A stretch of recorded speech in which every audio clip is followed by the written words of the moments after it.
अभी की सरकारी कर्मचारियों के लिए सबसे बेहतर स्कीम बताया। देखिए, unified pension scheme new pension scheme से भी ज्यादा बदतर और खराब है, और ये देश के कर्मचारियों के साथ एक बहुत बड़ा धोखा है। और इस पेंशन स्कीम से आपने देश के अर्धसैनिक बलों को निकालकर बाहर कर दिया। वो इस दायरे में नहीं आएंगे। देश के पैरामिलिट्री फोर्सेस इस दायरे में नहीं आएंगे, क्योंकि उनकी 25 साल की सर्विस होती ही नहीं।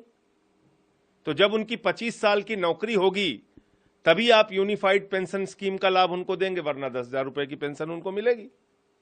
दूसरी बात इसमें क्या है कि जब से आपने अपनी नौकरी शुरू की, मान लीजिए आपने 40 साल नौकरी की, तो हर महीने आपका 10% सैलरी से कटेगा पेंशन के नाम पे, और उसके बाद पूरा पैसा सरकार अपने पास रख लेगी। मान लीजिए 1 लाख की सैलरी है, 40 साल आपने नौकरी की, कभी 2 लाख होगी सैलरी आगे बढ़ के आपकी, कभी 3 लाख होगी।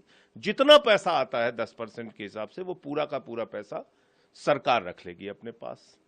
उसके बाद क्या करेंगे?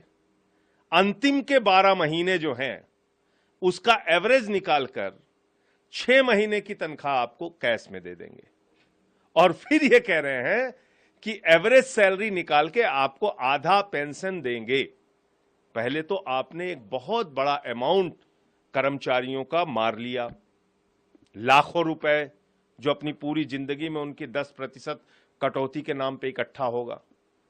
दूसरी चीज, आपने इससे अर्धसैनिक बलों को बाहर कर दिया बड़ी संख्या में। आपने इसमें कह दिया 25 साल की जब न्यूनतम आपकी सर्विस होगी, 20 साल से बढ़ा के उसको 25 साल कर दिया, कि न्यूनतम सर्विस जब आपकी 25 साल की होगी तभी आप इस यूनिफाइड पेंशन स्कीम के दायरे में आएंगे।